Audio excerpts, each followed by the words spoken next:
If you want to improve your steak game, there are 3 tips I'm going to give you today so you can do so.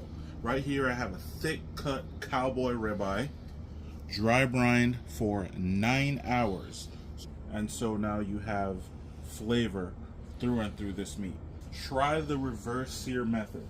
For example, I like my steaks medium rare. I'm going to cook it to about 110, 115.